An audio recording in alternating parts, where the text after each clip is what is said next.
जय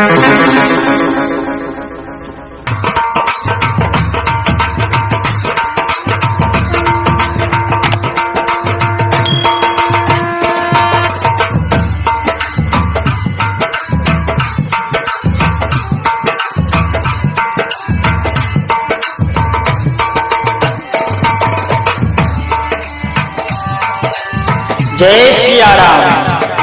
आज लक्ष्मण जी परशुराम जी को कहते हैं, इन्हें धनुष बाण और कुठार को देखकर मैंने कुछ अनुचित कहा हो तो उसे हे धीर महामुनि क्षमा कीजिए।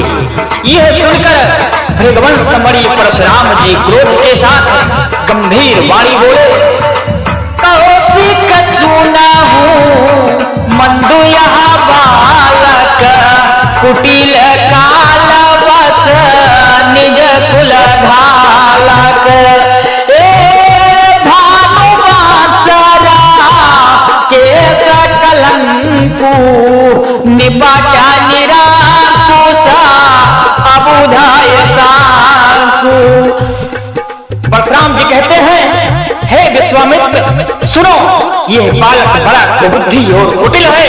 काल के वश होकर यह अपने कुल का घातक बन रहा है। यह सूर्यवंश रूपी पूर्ण चंद्र का कलंक है। यह बिल्कुल उदंड मूर्ख निडर है। अरे काल कवाला होई हई छना माही, कहां पुकारी कुंवरी मोहि नाही।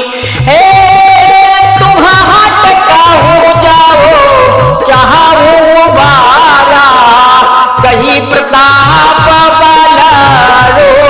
हमारा, अभी क्षण भर में यह काल का ग्रास हो जाएगा। मैं पुकार कर कह देता हूं, फिर मुझे दोष नहीं देना। यदि तुम इसे बचाना चाहते हो तो हमारा प्रताप बल और क्रोध बतलाकर इसे मना कर दो। तब लक्ष्मण जी कहते हैं, अरे लखाना कहवा मुनि सुजासु तुम्हारा, तुम्हारी छाता को बड़ा नहीं मारा। जब हो तुम्हा आपना करनी, बारी ने का भाती बहुबरनी। लक्ष्मण जी ने कहा, हे मुनि, आपका श्रेयस आपके रहते दूसरा कौन वर्णन कर सकता है। आपने अपने ही मुंह से अपनी करनी अनेकों बार बहुत प्रकार से वर्णन की है, और अगर तसल्ली नहीं है तो 2-4 बार और कर लीजिए। और लक्ष्मण जी कहते हैं, तुम्हारा हाथ जनु लावा, बार बार मोही लागी बोलावा। सुनत लखाना के बचाना कठोरा, परसु सुधारी धारो घोरा। आप तो मानो काल को हाथ लगाकर बार बार उसे मेरे लिए बुलाते हो। लक्ष्मण जी के कठोर वचन सुनते ही परशुराम जी अपने भयानक फरसे को सुधार कर हाथ में ले लिया, और अब जनी दी आई। परशुराम जी कहते हैं, अब जनी दी आई दू वसु मोहि लोगु, कटुबाती बालक बधु जोगु। बालक लोटी बा होता मया बाचा, अब यहू मारा निहार भाषाचा। और बोले, अब लोग मुझे दोष न दें, यह कड़वा बोलने वाला बालक मारे जाने की ही योग्य है।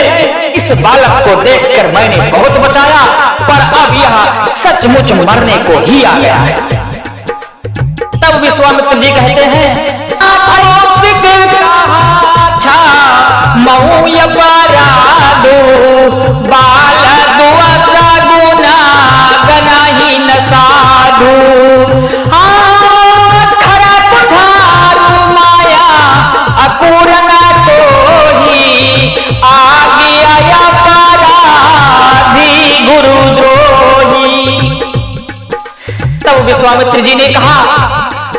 क्षमा कीजिए, बालकों के दोष और गुरु को साधु लोग नहीं गिनते। परशुराम जी बोले, तीखी धार का कुठार, मैं दया रहित और क्रोधी, और यह गुरुद्रोही और अपराधी मेरे सामने उत्तर दे रहा है।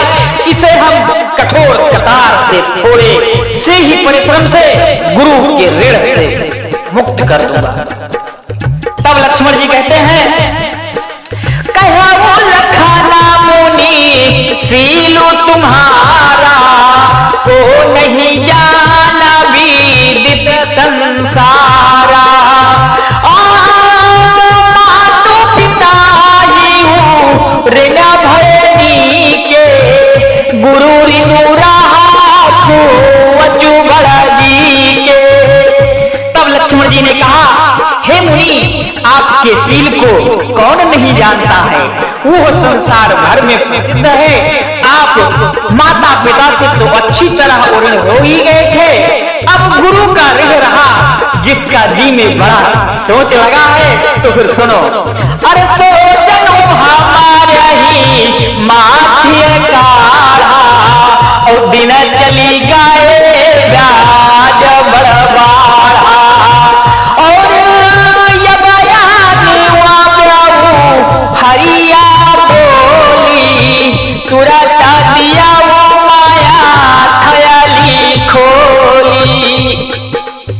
वो मानो हमारे ही मत्थे काढ़ा था, बहुत दिन बीत गए, इससे ब्याज भी बहुत बढ़ गया होगा। अब किसी हिसाब करने वाले को बुला लाइए, तो मैं तुरंत थैली खोलकर उसके सामने कह दूं। यह कटु वचन सुनकर परशुराम जी बोले, अरे सुनी कटु वचन को ठार सुधारा, हाय हाय सब सभा पुकारा। भृगुवर पर सुने खावहु मोही, विप्र विचारी बाचौ नृपद्रोही। लक्ष्मण जी के कड़वे वचन सुनकर परशुराम जी ने कुठार संभाला और सारी सभा हाय हाय करके पुकार उठी। लक्ष्मण जी ने कहा, हे वृक्षश्रेष्ठ, आप मुझे भरोसा दिखा रहे हैं, पर हे राजाओं के शत्रु, मैं ब्राह्मण समझकर से बचा रहा। तब श्री रघुनाथ जी ने इशारे से लक्ष्मण जी को रोक दिया, और लक्ष्मण जी के उत्तर से जो आहुति के समान थे, परशुराम जी के क्रोध रूपी अग्नि को बढ़ते देखकर रघुकुल के सूर्य श्री रामचंद्र जी जल के समान शांत करने वाले वचन बोले, नाथ कराहुआ लका पर छोहू, सूध दूध मुख कराई नको, और जब पाय प्रभु भाव कछु जाना, तऊ की बराबरी करत अयाना। श्री रामचंद्र जी कहते हैं, हे नाथ, बालक पर कृपा कीजिए, इस सीधे और दुधमुहे बच्चे पर क्रोध न कीजिए। यदि यह प्रभु का कुछ भी प्रभाव जानता, तो क्या यह बेसमझ आपकी बराबरी करता। इसलिए अरे जो लड़का कछु अचिगर कराही, गुरु पितु मातु वद मना भराही। हाँ करहु कृपा शिशु सेवक जानी, तुम समशीला धीर मुनि ज्ञानी। बालक यदि कुछ चपलता भी करते हैं तो गुरु पिता और माता मन में आनंद से भर जाते हैं। अतः इस छोटा बच्चा और सेवक जानकर कृपा कीजिए। आप तो समदर्शी, सुशील, धीर और ज्ञानी मुनि हैं। यह कहकर परशुराम जी का गुस्सा शांत करते हैं और आगे की कथा नेक्स्ट पेज में। तब तक के लिए जय श्री राम।